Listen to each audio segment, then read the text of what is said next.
सभी दोस्तों को अनुज सर का प्यार भरा नमस्कार। और मैं आज आपको बताने वाला हूं कि आखिरकार बेंजाइन में हाइब्रिडाइजेशन क्या होती है। बहुत ही इंपॉर्टेंट क्वेश्चन है, कॉम्पिटिशन्स में आपसे पूछा जाता है कि what type of hybridization is present in benzene. यानी अगर मैं क्वेश्चन की बात करूं तो क्वेश्चन क्या पॉसिबिलिटी हो सकती है, क्वेश्चन बन सकता है आपका यहाँ पर व्हाट टाइप ऑफ हाइब्रिडाइजेशन। मैं क्वेश्चन पहले बनाता हूं, व्हाट टाइप ऑफ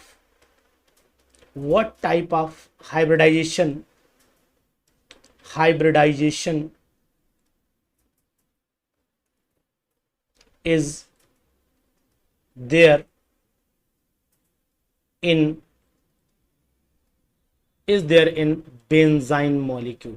यानी बेंजाइन मॉलिक्यूल जो होता है ये एक्चुअली में एरोमेटिक है या नहीं है, इस पे भी डिटेल आपको बताऊंगा। लेकिन आज हमारा टॉपिक सिर्फ यही है कि हम इसमें हाइब्रिडाइजेशन को एक्सप्लेन करके आपको दिखाएं। देखिए क्या होता है कि अगर हम लोग बेंजाइन को देखें तो बेंजाइन एक्चुअल में क्या मॉलिक्यूल है, वो चीज अगर आप सामने रहेंगे तो आपको डिटेल बिल्कुल पता लगती रहेगी, बिल्कुल एकदम अप टू डेट हो जाएंगे बेंजाइन के बारे में। ये बेंजाइन जो होता है ये बेंजीन का ही एक डेरिवेटिव माना जाता है। यहां पर बॉन्ड डबल आपको दिखाई दे रहे हैं और यहां पर मैं आपको ट्रिपल बॉन्ड दिखाई दे रहा हूं, लगा रहा हूं यहां पर। इस बॉन्ड को मैं दूसरे कलर से रिप्रेजेंट इसलिए कर रहा हूं क्योंकि ये बाहर की तरफ है, आउटसाइड की तरफ है, इनसाइड द बेंजीन नहीं है। तो बेंजीन अंदर जो कंडीशन है, जो अल्टरनेट डबल बॉन्ड वाली कंडीशन फॉलो कर रहा है, इसका मतलब है कि ये बेंजाइन एक एरोमेटिक कंपाउंड है। यानी यहां पर हम लोग इसे एरोमेटिक की कैटेगरी में डाल सकते हैं, कोई दिक्कत नहीं। एरोमेटिक पाई बॉन्डेड अंदर दिखाई दे रहे हैं तो मैं इनको रिप्रेजेंट करता हूं कि these are the aromatic pi bonded. यहां मैं लिख देता हूं एरोमेटिक पाई बॉन्ड। ये अंदर वाले जो बॉन्ड है वो एरोमेटिक पाई बॉन्ड है। बाहर वाला जो बॉन्ड है इसको मैं एक तरीके से रिप्रेजेंटेशन दे रहा हूं आपको, जिससे आप इजीली समझ पाएंगे कि इसमें हमें करना क्या है। पहले तो मैं आपको ये बताना चाह रहा हूं यहां पर कि हाइब्रिड ऑर्बिटल्स जो होती है वो हमेशा सिग्मा बॉन्ड से ही बनती है। तो मैं थोड़ा सा यहां पर लिख भी देता हूं, सिंपल वे में आपको समझाने की कोशिश कर रहा हूं यहां पर कि हाइब्रिड ऑर्बिटल्स नॉर्मली इन्वॉल्व, मैं यहां लिख रहा हूं थोड़ा सा हाइब्रिड ऑर्बिटल्स, जिससे कि अगर आपको लिखने की भी जरूरत पड़ेगी तो आप लिख लेंगे। Hybrid orbitals normally involve sigma bond. तो आपने जब भी हाइब्रिडेशन निकाली होगी तो वहां पर सिग्मा बॉन्ड का इन्वॉल्वमेंट देखा होगा। लेकिन बेंजाइन में क्या होता है, लेटरल ओवरलैपिंग हो जाती है। बट इन बेंजाइन, मैं यहां भी लिख दे रहा हूं, but in benzene lateral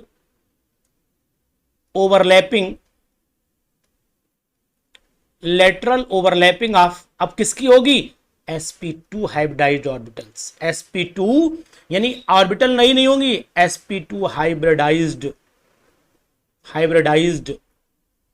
SED भी लिखते हैं, हाइब्रिडाइज्ड ऑर्बिटल्स। यानी कि जो sp2 हाइब्रिडाइज्ड ऑर्बिटल्स हैं उन्हीं की ओवरलैपिंग हो जाती है एडजेसेंट कार्बन एटम। एक चीज और बढ़ाते हैं, ये पड़ोस वाले कार्बन है, ये है और ये है, यानी कि hybrid orbitals of adjacent carbon atom. ये बात भी आपको ध्यान, कार्बन एटम ये ध्यान रखनी पड़ेगी, कार्बन एटम ये मैंने पूरा लिख दिया। अब भैया अगर मैं यहां पर बनाना चाहूं तो यहां पर एक चीज आपको और बता सकता हूं कि किस तरीके से ओवरलैपिंग होती है। तो अगले पेज की तरफ हम लोग चल लेते हैं और फिर आपको मैं ओवरलैपिंग दिखा रहा हूं। यहां पर सबसे पहले मैं क्या करूंगा, इसके स्ट्रक्चर को बना रहा हूं। यहां पर ये मैंने बना दिया बेंजाइन का स्ट्रक्चर, ध्यान से देखते रहिएगा, आपको क्लियरिटी जरूर आएगी। यहां पर मैंने बनाया, ये बॉन्ड अंदर वाला पाई बॉन्ड है और ये मैंने बाहर वाला बनाया। अब इसका अगर मैं स्ट्रक्चर से रिप्रेजेंटेशन देना चाहूं तो मैं कैसे दूंगा वो भी आपको दिखा रहा हूं। ये मैंने बना दिया दोबारा स्ट्रक्चर इसका।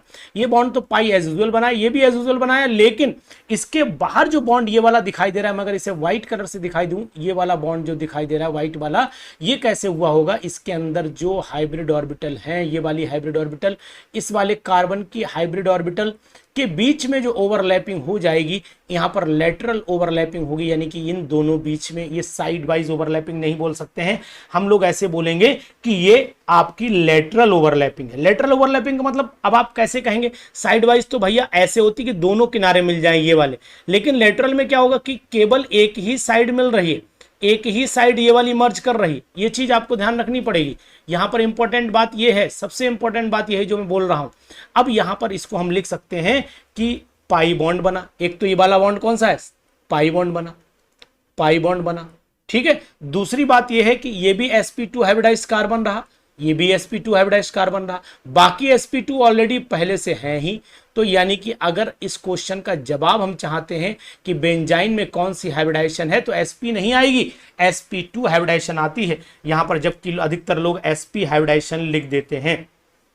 तो यहां पर sp2 हाइब्रिड ऑर्बिटल्स कैसी हैं, कोप्लेनर हैं विद रिंग सिस्टम के साथ। तो मैं यहां लिख देता हूं sp2 hybrid orbitals, sp2 hybrid orbitals are coplanar with ring system कर दीजिए, विद रिंग सिस्टम कर दीजिए, ring system.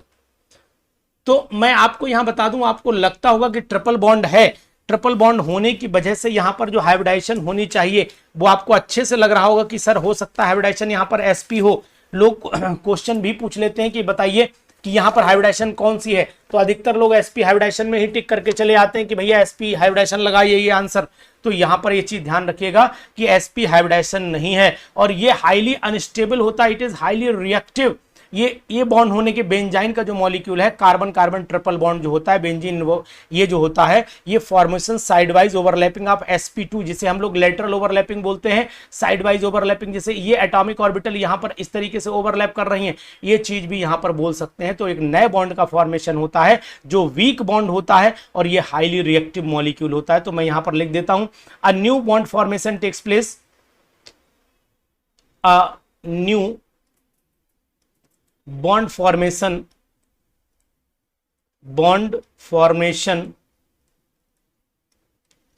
takes place with sidewise lateral overlapping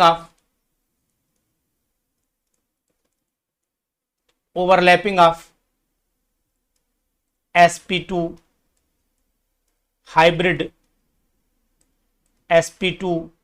hybrid orbitals. सबसे इंपॉर्टेंट बात। अब दूसरी बात होती है कि it is highly reactive in nature, ये बहुत ज्यादा रिएक्टिव होता है, ये बात भी आपको ध्यान रखनी है। तो यहां मैं लिखे दे रहा हूं it is highly reactive in nature, reactive in nature. अब ऐसा है क्यों, इसका भी कारण आपको बताता हूं, because it is a weak bond, it is a weak bond, बहुत कमजोर बॉन्ड होता है भैया, it is a weak bond, ये वीक बॉन्ड होता है, टूट जाता है और स्टेबिलिटी को गेन करने की कोशिश करता है, इसलिए मॉलिक्यूल ज्यादा रिएक्टिव हो जाता है। ये बात आपको ध्यान रखनी पड़ेगी। अब आपको करना है कि एविडेंस देना, प्रमाण देना है कि बेंजाइन का जो इंटरमीडिएट होता है वो कैसे, बेंजाइन इंटरमीडिएट बनता कैसे है। तो मैं आपको बता देना चाह रहा हूं, बेंजाइन इंटरमीडिएट अगर आपको बनाना है तो आप क्लोरोबेंजीन को याद कर लीजिए। क्लोरोबेंजीन, ये आपका क्लोरोबेंजीन है, मैं यहां पर क्लोरोबेंजीन बना रहा हूं, ऐसे ऐसे ऐसे कर दीजिए, यहां Cl लगा दीजिए और यहां हाइड्रोजन भैया अपनी मुंडी निकाल के बाहर की तरफ देख रहे हैं। जैसे ही आपने इसके ऊपर एक रिएजेंट डाला, उस रिएजेंट का नाम होता है, आप जानते हैं अच्छे से कि अमोनिया से आएगा ये NH2 नेगेटिव, इस तरीके से ये कंपाउंड जब आएगा तो भैया इस पे नेगेटिव साइन आपको दिखाई दे रहा है। जब ये जाएगा तो करेगा क्या, वो मैं आपको दिखाई दे रहा हूं, वो ऐसे होगा कि ये जो हाइड्रोजन है ये अपना बॉन्ड इधर शिफ्ट करेगा और ये जो है इनके साथ में चले जाएंगे H पॉजिटिव के फॉर्म में। तो अब आपको दिखाई देने लगेगा कि नेक्स्ट स्टेप में जो कंपाउंड बनने वाला है वो आपको क्या दिखाई देगा कि ये बॉन्ड तो ऑलरेडी ऐसा ही है, ये बॉन्ड भी ऑलरेडी ऐसा है। अब ये बॉन्ड में क्या होगा, जैसे ये बॉन्ड इधर होगा तो ये बॉन्ड ट्रिपल हो जाएगा और ये वाला H जो Cl है वो यहां से रिलीज हो जाएगा, तो यहां पर पॉजिटिव साइन आपका इंडिकेशन देने लगेगा। तो नेक्स्ट कंडीशन आपकी क्या पॉसिबल है, नेक्स्ट कंडीशन पॉसिबल है कि इस तरीके का एक बेंजाइन इंटरमीडिएट बन जाता है। तो ये हमने बेंजाइन इंटरमीडिएट बना दिया। इस बेंजाइन इंटरमीडिएट के फॉर्मेशन में आपने विशेष तौर से ये ध्यान दिया है कि बेंजाइन इंटरमीडिएट जब बन रहा है तो यहां पर आपने क्या काम किया, देखिए मैंने यहां पर एक इंटरमीडिएट वाली कंडीशंस बना दी है। तो जब क्लोरोबेंजीन में भी क्लोरीन तो अटैच होगा, अगर इस पे आपने मान लीजिए ऐसा करिए कि आप इसे रिप्रेजेंटेशन दे दीजिए, इसके ऊपर स्टार लगा दीजिए। ये वाला कार्बन आपको याद रहेगा, ये वाला कार्बन आपको याद रहेगा। ये मैंने डॉट रखा तो मैं स्टार रिप्रेजेंट कर दे रहा हूं, जिससे आपको पता रहे डॉट में कहीं इलेक्ट्रॉन का कंफ्यूगरेशन ना बन जाए, आपका कंफ्यूजन ना बने। तो वो चीज मैं दिखाना चाह रहा हूं कि जो स्टार वाला आपको कार्बन दिखाई दे रहा है, स्टार वाला कार्बन बहुत ही इंपॉर्टेंट कार्बन है। यही एक C14 का मान लेते हैं हमने आइसोटोप ले लिया और इसको हमने एमाइड आयन से यानी H2 negative ion amide ion से इसको अटैच कराया लिक्विड अमोनिया की प्रेजेंस में, तो आपने देखा कि आपका बेंजाइन फ्री रेडिकल बना। अगर इसी बेंजाइन फ्री रेडिकल पे हम लोग फिर एमाइड आयन अटैच करते हैं तो एमाइड आयन जो होता है वो दो जगह अटैचमेंट ले सकता है, चाहे तो ऊपर वाले पे कंडीशन पे करा दो, यहां करा दो या यहां करा दो, दोनों पॉसिबिलिटीज बन जाती हैं। तो ये इसका एक प्रूफ बन जाता है कि भाई जो कार्बन है वो कौन सा कार्बन है, क्या वो कार्बन 14 है। सपोज कर लो ये मैंने कार्बन 14 लिया तो वो कार्बन 14 ही रहेगा। इस तरीके से बेंजाइन बना भी सकते हैं, लेकिन आज हमारे टॉपिक की विशेष बात ये थी कि बेंजाइन में जो कार्बन होते हैं वो कौन से हाइब्रिडाइज्ड होते हैं। तो बेंजाइन में जितने भी कार्बन होते हैं, बेंजाइन का मॉलिक्यूल जो होता है sideways overlapping of sp2 hybrid orbital से बनता है। तो यानी कि यहां पर sp2 हाइब्रिडाइजेशन होती है। इस बात का आपको ध्यान रखना पड़ेगा, ये इंपॉर्टेंट पॉइंट है, इंपॉर्टेंट टॉपिक है। तो अगर अब आपसे कभी पूछा जाए कि बेंजाइन में हाइब्रिडाइजेशन कौन सी होती है, तो सिंपल सा आपका आंसर आ जाएगा, in benzene carbon atoms are sp2 hybridized, यानी sp3 ने sp हाइब्रिडाइजेशन नहीं होगी, यहां पर sp2 हाइब्रिडाइजेशन होगी। तो ये चीज आपको ध्यान रखना है। ट्रिपल बॉन्ड होते हुए भी बेंजाइन इंटरमीडिएट के अंदर कार्बन कार्बन ट्रिपल बॉन्ड होते हुए भी sp2 हाइब्रिडाइजेशन होती है। ये चीज आपको इस डायग्राम से आराम से पता लग सकती है। ये डायग्राम भी वही रिप्रेजेंट कर रहा है जो हमने रिप्रेजेंटेशन ऊपर की तरफ दिया। तो it is very important topic for you कि हाइब्रिडाइजेशन कौन सी होती है। तो सिंपल वर्ड्स में आपको पता लग गया कि बेंजाइन में sp2 हाइब्रिडाइज्ड कार्बन एटम होता है।